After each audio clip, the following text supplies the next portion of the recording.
to some sporting news. Of course, we all know the Dusi Canoe Marathon, one of the toughest races out there. And right now, let's go over to meet Abby and Robin, who's two paddlers who's definitely hoping to aim high for this one.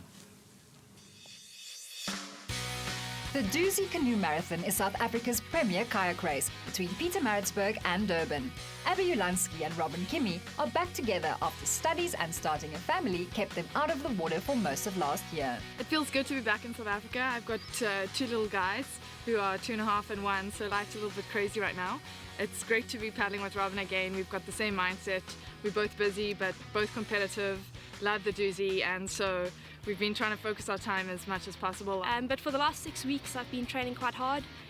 In the last week or two, I've been focusing again on my final work for my thesis. But yeah, I think I've still been able to fit in a few paddles, so hopefully we'll still be strong enough.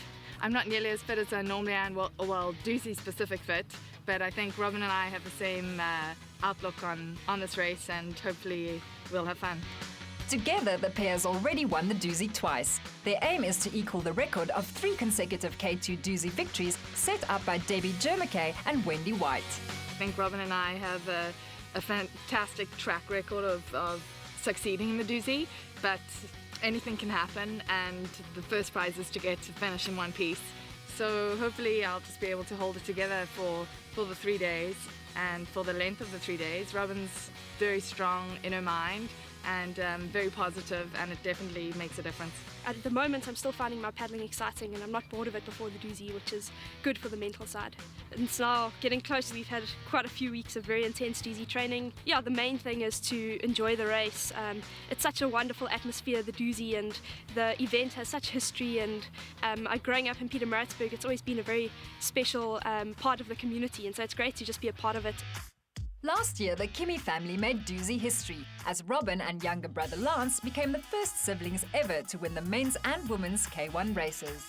Training for the Dusi is a very different type of training to any other canoe race. What makes it unique is that there's a lot of running, or we call it portaging, where you carry your boat and run for long distances.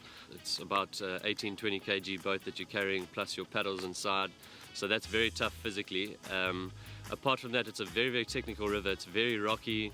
There's often a lot of water, so the rapids become big and gnarly. There's holes and stopper waves that you have to get through. So there's a lot of room for errors along the way. I think the Dusi generally attracts the adventurous types. It's in the Valley of a Thousand Hills, beautiful scenery. A lot of runners and cyclists get into canoeing because they enjoy the outdoor and the adventure type sports. And those just looking for an achievement. To win a race like the Dusi, one of the very important things is a level head. You have to know the river very well. It takes a lot of preparation. Your paddling's got to be very strong, your running's got to be very strong. And more importantly, you've got to be able to run hard with a boat on your shoulder, and then be able to paddle after that. Anything can happen in the Dusi. The rapids are unpredictable. There's so many things that can go wrong, and when things do go wrong, you've got to be able to keep it together. The Dusi Canoe Marathon kicks off tomorrow at Kampsdrift in Pietermaritzburg, with the winners finishing on Saturday in Durban. Good luck to all the paddlers taking part in the race.